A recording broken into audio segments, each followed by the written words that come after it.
Right now, your brain is playing a game with you, and you're losing. It whispered, "Start tomorrow," 3 weeks ago. It said 2 minutes, it became 2 hours. Yesterday, it made you clean your room to dodge one email. Yeah, that wasn't motivation, that was sabotage. But what if I told you there's a 2,000-year-old trick that makes your brain finally work for you instead of against you? Look, by the end, I'm sharing something most productivity gurus won't. It makes their systems look ridiculous. It's simple, ancient, and it works even on 3 hours of sleep.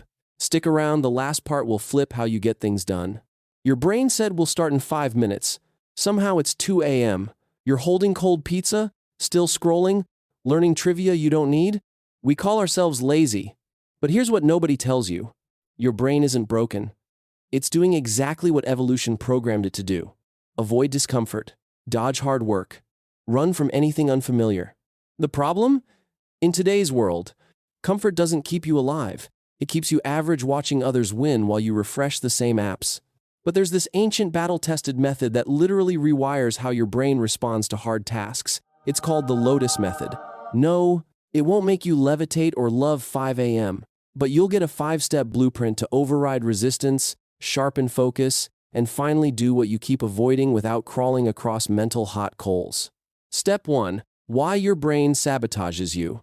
So let's get real. You're not procrastinating because you're lazy. You're procrastinating because your brain is a comfort junkie, addicted to easy craving the path of least resistance. Need to work out? Brain says. Let's clean the kitchen first, because nothing says peak fitness like sparkling countertops.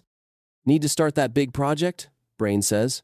Oh look, let's research bubble wrap. Need to study? Brain says. Just 1 episode. 6 episodes later, expert in nothing. Here's the thing. Your brain evolved to keep you safe from lions, not to write essays, build businesses, or hit deadlines. Hard things trigger the same stress response as danger. So your brain sees the empty dock or gym membership and goes, "Nope. Let's chill. Scrolling is safe." The problem is, modern life doesn't work that way. The real danger isn't the task. It's avoiding it until your life becomes a reel of things you almost did. Step 2. Awareness, catch the scam. All right, here's where we fight back.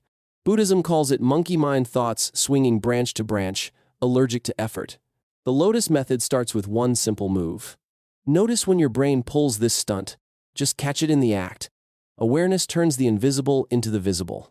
When you catch yourself thinking, "Let's start tomorrow," or "Let's just check Instagram real quick," you pause. You literally say out loud if you want, "Nice try, brain. I see what you're doing." Name the pattern: avoidance, fear, drama, and your prefrontal cortex engages while the reactive part quiets down. Without this awareness, you're basically trying to play chess blindfolded against a grandmaster who cheats. Step 3. Flow with it, don't fight it. Okay, you've caught your brain. Now what? Most people brute force through resistance like pushing a car uphill with square wheels 2 minutes, then burn out. Eastern philosophy offers a counterintuitive move. Stop fighting the river. Translated for real life, instead of saying, "I must finish this massive project today or I'm a failure," you say, "I'll just start with 10 minutes. That's it, 10 minutes. Anyone can do that, even tired or unmotivated." Why does this actually work?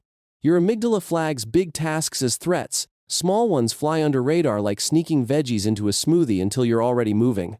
Here's the beautiful part. Starting releases dopamine.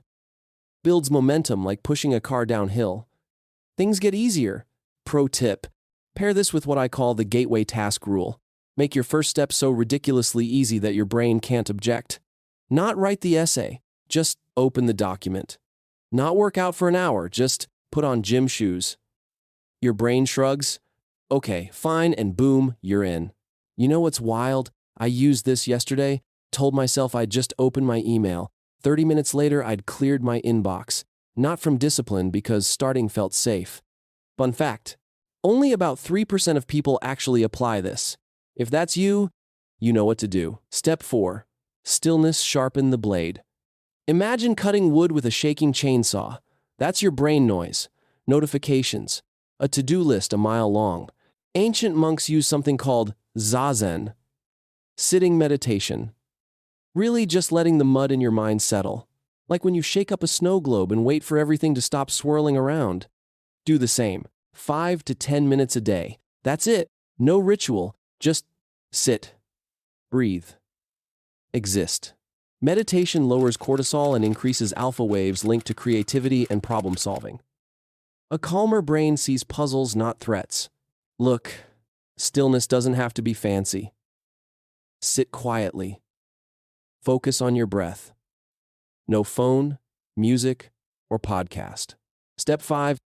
Intentional action, one slice at a time. Shaolin monks don't try to master every martial arts move in one day. They perfect one punch, then another, until they can break bricks. Do the same. Pick one high-impact task daily. Give it 25-50 minutes, no tabs or messages. Attention is limited. Every switch burns energy. Deep single-task focus makes 2 hours feel like 6.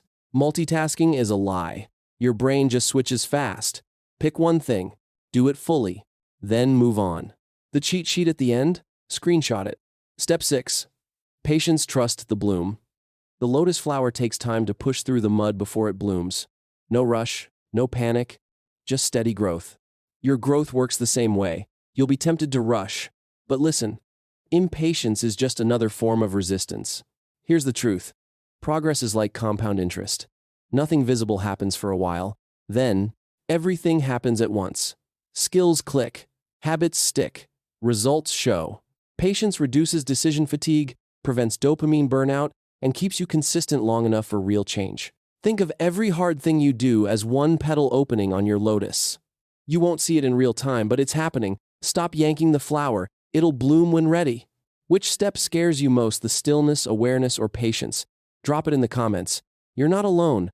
Step 7. Your Lotus Method cheat sheet. All right. Here's your action plan. 1.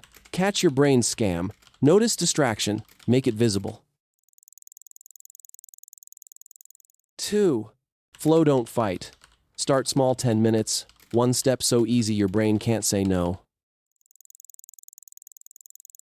3. Practice stillness daily. 5 to 10 minutes. Breathe. Let the mud settle. 4. Focus on one slice. Pick one task. Do it fully. No switching. 5. Be patient with the bloom. Trust the process. Show up consistently. Do this. And hard things stop feeling like torture. They become proof you're leveling up. Your brain will resist at first. Give it time and consistency. So here's my challenge. What's one hard thing you've been avoiding? Drop it in the comments. If you want more brain hacking, focus boosting, procrastination destroying content, you know what to do.